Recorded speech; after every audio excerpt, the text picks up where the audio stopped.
బైసరన్ లోయ ఒకప్పుడు వచ్చిపోయే పర్యాటకులతో రోజంతా సందడిగా ఉండే అటవీ ప్రాంతం. కానీ ఇప్పుడు అక్కడ నిశ్శబ్దం ఆవరించింది. మంగళవారం టెర్రరిస్టుల తుపాకుల గర్జనలతో మార్మోగిన ప్రాంతంలో ఎటు చూసినా నాటి విషాదానికి ఆనవాళ్లు కనిపిస్తున్నాయి. టెర్రరిస్టుల నుంచి తప్పించుకునేందుకు భయంతో అటు ఇటు పరుగులు తీసిన పర్యాటకుల వస్తువులు దారి పొడవునా కనిపిస్తున్నాయి. ఏప్రిల్ 22న దాదాపు 1000 మందికి బైసరన్ లోయకు వెళ్లారు. అక్కడి ప్రకృతి అందాలను ఆస్వాదిస్తూ ఎంజాయ్ చేస్తూ ఉండగా మధ్యాహ్న సమయానికి పరిస్థితి అంతా మారిపోయింది. ఉగ్రవాదులు సృష్టించిన విధ్వంసంలో 26 మంది పర్యాటకులు చనిపోయారు. ప్రకృతి అందాలతో అలరారే పచ్చిక బయళ్లపై నెత్తుటి చారలు భీతావహంగా కనిపించాయి. అక్కడక్కడ పైన్ చెట్ల కొమ్మలపై రక్తపు మరకలున్నాయి.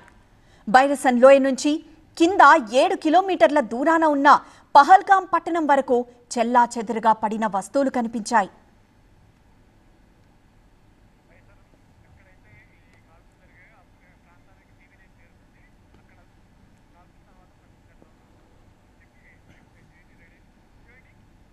బైసరన్ లోయ ఎక్కడైతే ఉగ్రవాదులు దాడి జరిపి 26 మందిని పొట్టను పెట్టుకున్నారో ఆ ప్రాంతానికి TV9 చేరుకుంది. ప్రస్తుతం అంటే ఉగ్రవాదుల కాల్పుల తర్వాత ఆ లోయ ఎలా ఉందో మనం చూస్తున్నాం. పర్యాటకులతో కళకల్లాడే ఆ ప్రాంతమంతా ఇప్పుడు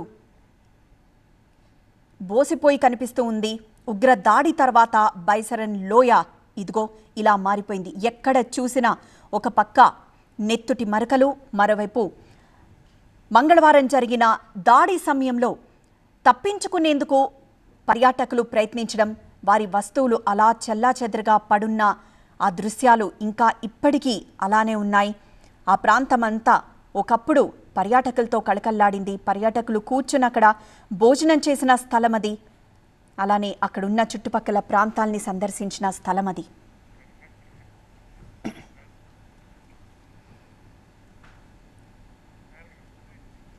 భూతల స్వర్గం కాస్త ఇప్పుడు బోసిపోయి కనిపిస్తోంది.